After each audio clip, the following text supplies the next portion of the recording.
একটু বৃষ্টি হলেই ভেসে যায় কলকাতা। মেঘ ভাঙা না হলেও রেকর্ড ভাঙা বৃষ্টিতে ভেসেছে কলকাতা। সমস্যার মুখে পড়েন কলকাতার সাধারণ মানুষ। আর এই ভোগান্তির পেছনে কি শুধুই দায়ী প্রকৃতি, নাকি রয়েছে রাজনীতি, একটা ভুল সিদ্ধান্ত আর দুর্নীতি? জলের তলায় গাড়ি, বাড়ি, রাস্তাঘাট, বিপর্যস্ত জনজীবন। আজ আমরা জানবো কিভাবে কলকাতার ড্রেনেজ সিস্টেম একটা চরম দুরবস্থার মধ্যে আছে, আর এর জন্য দায়ী কে, এর সমাধান কি, অন্য রাজ্য বা বড় দেশগুলি এই সমস্যার সমাধান কিভাবে করেছে। আজ আমরা এর বিরুদ্ধে যদি রুখে না দাঁড়াই, কিছু বছরের মধ্যে কলকাতা তলিয়ে যাবে জলের তলে।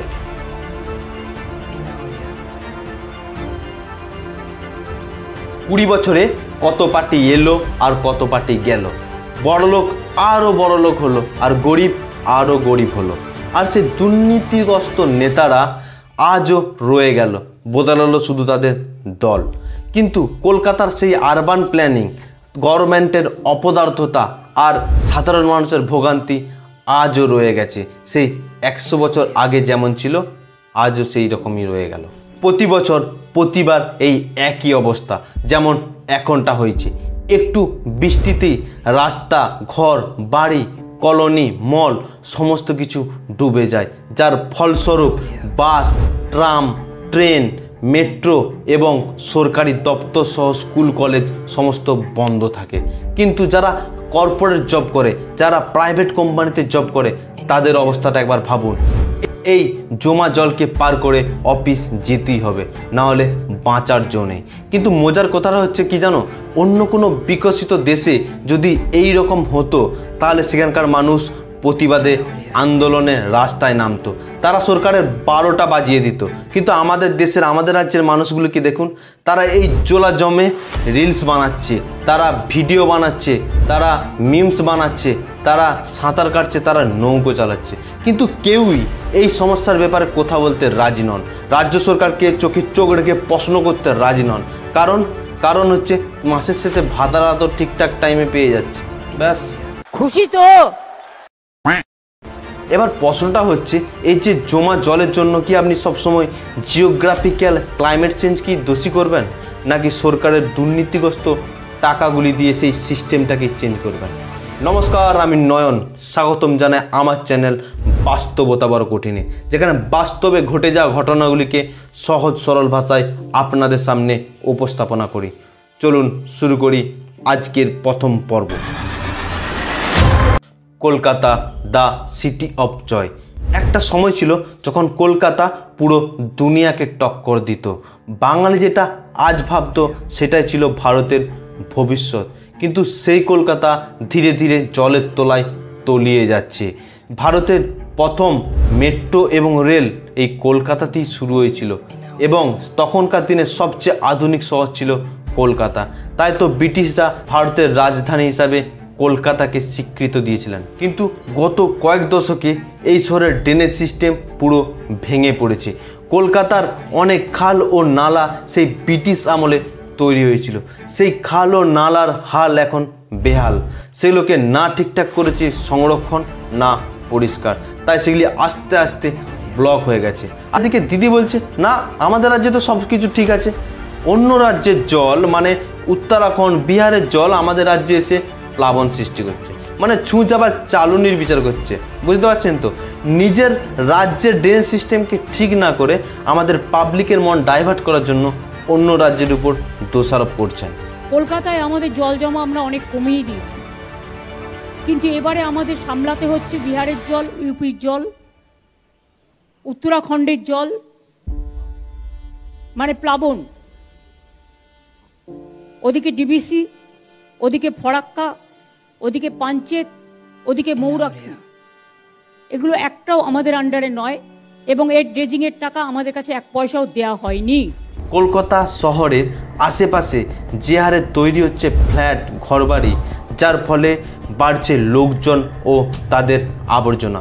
কিন্তু কলকাতাতে নেই অত্যাধুনিক ওয়েস্ট ড্রেনেজ সিস্টেম এবং মিউনিসিপ্যাল কর্পোরেশনের স্লো ওয়ার্ক। দিনে দিন নোংরা না তোলা, একদিনের নোংরাকে 2 দিন, 3 দিন, 4 দিন কি 1 সপ্তাহ পর পর তোলা, যার ফলে একটু বৃষ্টিতেই সেই নোংরার জন্য জল জমা হচ্ছে কলকাতা শহরে। কলকাতা মিউনিসিপ্যাল কর্পোরেশন এই ড্রেনেজ সিস্টেমের পেছনে প্রতি বছর কয়েকশো কোটি টাকা করে খরচ করে। যেমন 2025 সালে 352 কোটি টাকা অ্যালোকেট করা হয়েছে এই কলকাতার ড্রেনেজ সিস্টেমগুলোকে আপগ্রেডেশনের জন্য। নতুন নতুন প্রকল্প নিয়ে আসা হচ্ছে, যেমন বেহালা, EM বাইপাস এবং জোকাতে চলছে এমন এক প্রকল্প যেখানে ড্রেনেজ সিস্টেমগুলিকে আপগ্রেডেশন হচ্ছে।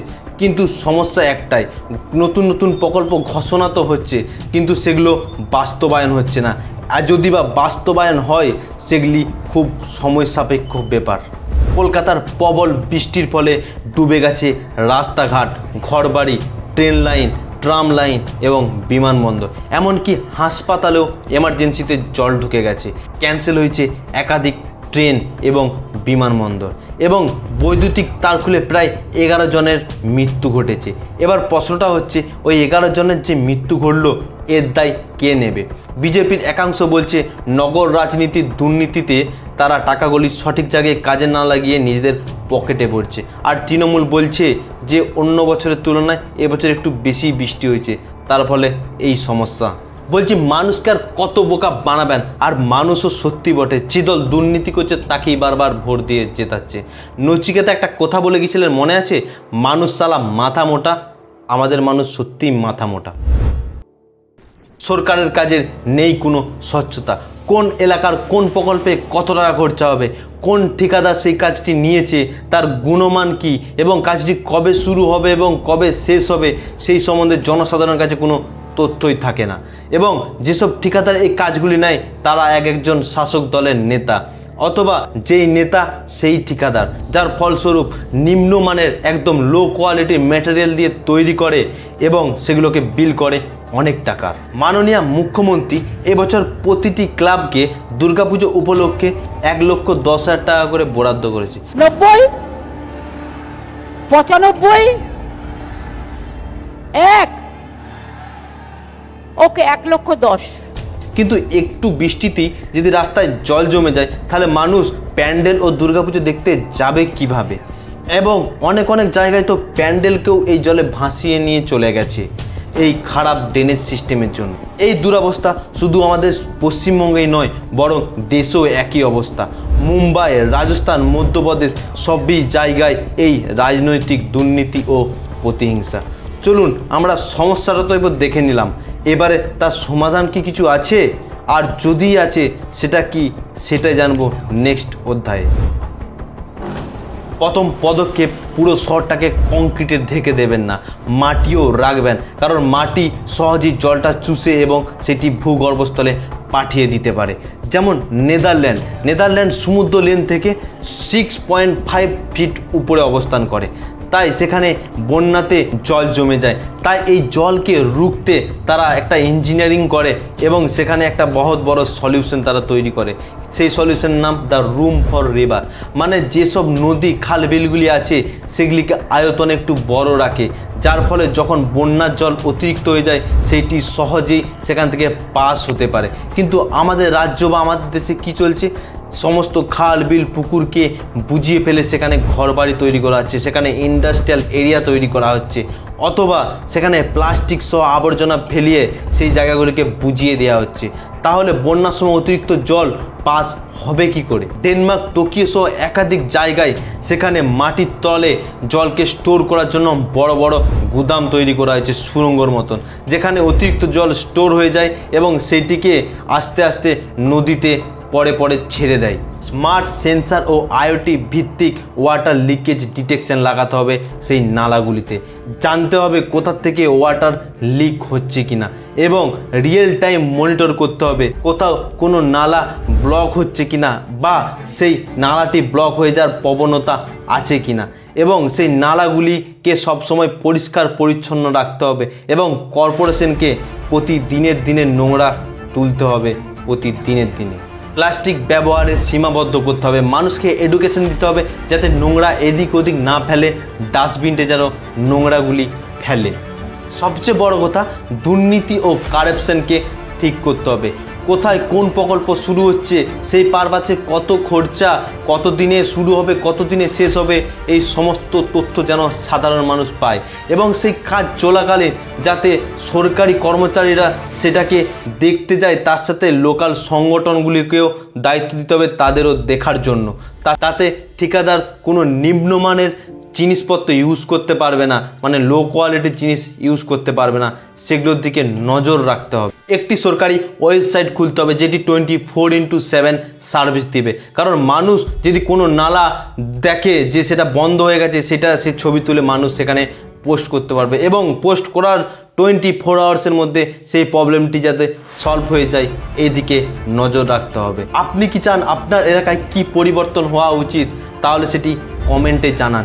এই ভিডিওটি এত শেয়ার করুন যাতে সরকারের কাছে এই আওয়াজ পৌঁছে যায় এবং মিউনিসিপ্যাল কর্তৃপক্ষকে আপনারা ট্যাগ করুন, তাদের পোস্টে গিয়ে প্রশ্ন তুলুন। আপনার এই বিষয়ে যদি কোনো সাজেশন থাকে সেটাও আপনি কমেন্টে জানান। চলুন আজকের নিয়ে এতটাই, দেখা হচ্ছে নেক্সট ভিডিওতে।